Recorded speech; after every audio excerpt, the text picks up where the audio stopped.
Okay, guys, so the Midnight Ride of Paul Revere all happened because of General Gage's plan. If you remember, his plan was to secretly march his men out of Boston to Lexington to arrest Sam Adams and John Hancock, two of the leaders of the Sons of Liberty that they believe were responsible for throwing the tea into the Boston Harbor at the Boston Tea Party, and then march a little bit further on to a small town called Concord, where it is believed that the colonists were hiding weapons and ammunition. And so that was Gage's plan. And unfortunately, this is going to lead to the final block in our building blocks that lead to the Revolutionary War, and that will occur with the fighting at Lexington and Concord. So, again, Gage's plan was to, and again, he kept this completely secret, although you can't really keep secrets with spies everywhere in Boston. He tried to keep this completely secret, was to have one of his colonels, Colonel Smith, take 700 troops and leave Boston at 10 p.m. and get to Lexington at midnight. So it was believed they could get there in about 2 hours. Once they were in Lexington, they would arrest Sam Adams and John Hancock, and then they would march on to Concord and get the weapons and ammunition. And again, this all had to happen in complete secret. Unfortunately, it didn't quite go as planned. Obviously, there's a lot of buts in history. So again, the goal was to arrive by midnight to Lexington. But Colonel Smith, the guy in charge, he showed up late. He didn't show up to meet his 700 men in Boston until midnight. And then it takes another 2 hours to get across the Charleston River.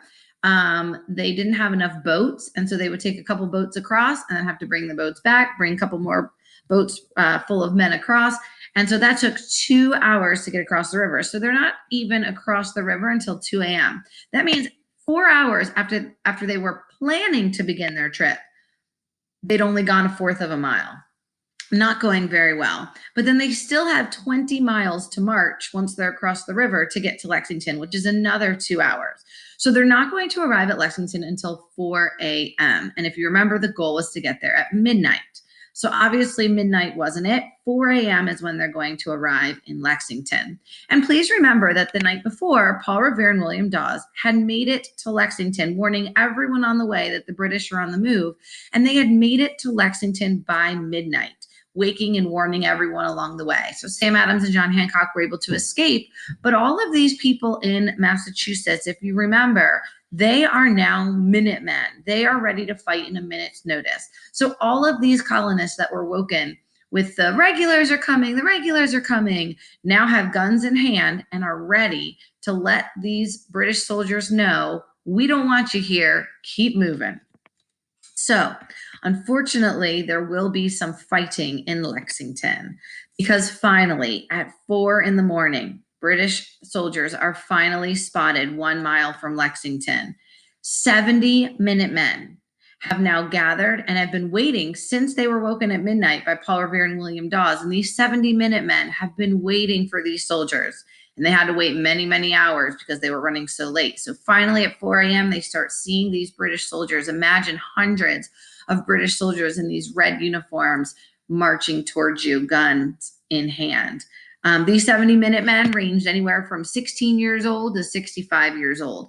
And they weren't there to fight the soldiers that were coming to Lexington. They were just, there to kind of stand their ground and say, listen, keep moving. We don't want you here. So when these British soldiers get to Lexington, they surround the 70 Minutemen. They surround the 70 colonists. So if you can kind of picture this, there's guns in the hands of the Minutemen. There's guns in the hands of the British soldiers. Now, the Minutemen are under direct orders by their leader. They are told not to fire unless fired upon first. Basically, we're not here to shoot the British soldiers, so don't shoot at them. But if they shoot at you, defend yourself. Now, these British are under orders as well. They are ordered not to fire, just surround and disarm them. To disarm means to take away their weapons. So again, do not fire unless fired upon first, and the British are ordered not to fire, just surround and disarm them. Boom! Gunshot goes off. This very first shot has been nicknamed the shot heard round the world.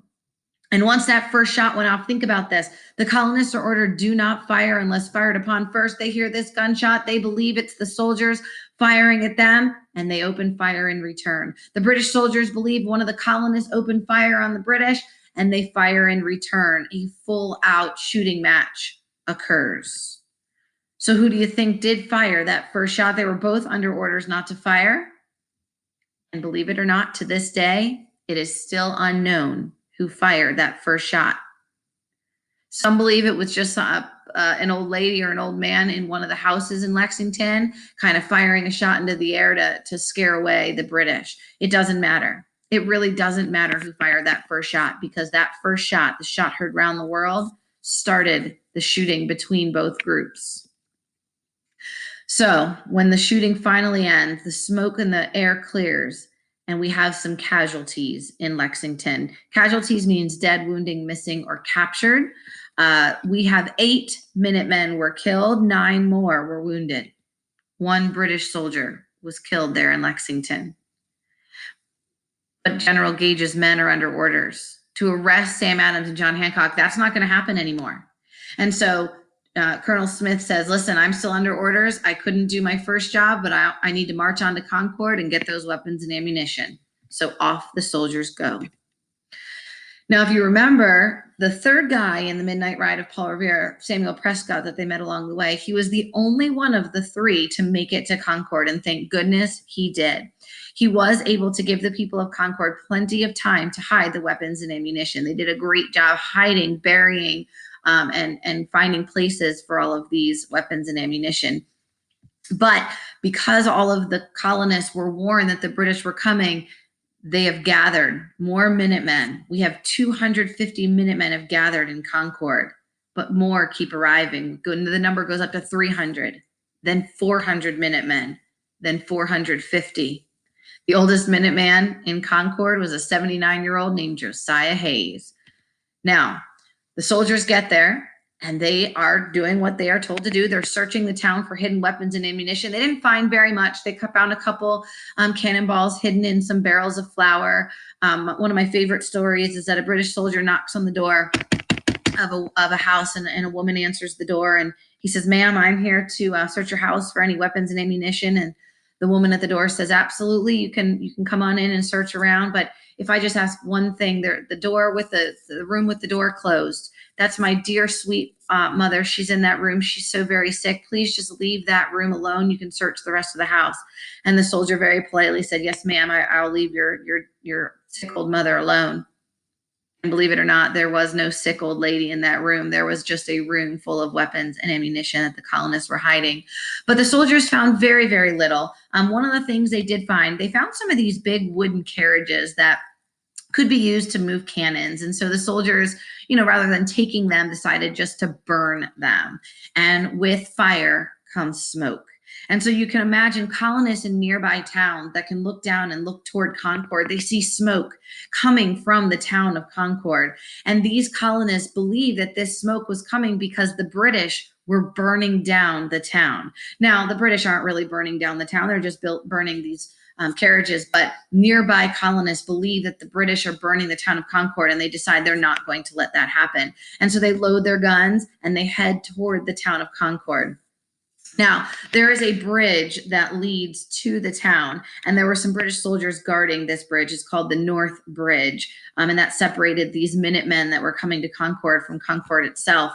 And the British soldiers, when they see these Minutemen coming towards them with guns in their hand, they decide to try to tear the bridge apart to stop the soldiers from coming, which is to stop the Minutemen from getting into Concord, which is absolutely ridiculous. You can't tear this bridge apart. So instead, the Minutemen arrive, and the soldiers and the Minutemen exchange gunfire. And the British are blown away that they're being shot at by colonists. And they want out of Concord fast, because now, believe it or not, we are at over 3,000 Minutemen. And so the British are outnumbered, and they start quickly marching back down a road back to Boston. 3,500 Minutemen that have gathered from nearby towns are shooting at them as they are marching, many of them injured, back to Boston. By the time the British got out of Concord, we have many casualties. We have 100 Minutemen, 100 colonists shot, about 50 of them were killed. 250 British soldiers were shot there in Concord. 73 British soldiers were killed. We've had a lot of things that have angered the colonists along the way. But this is the last straw. The fighting at Lexington and then at Concord is the final building block that makes our tower come tumbling down. And boys and girls, the American Revolutionary War has officially begun.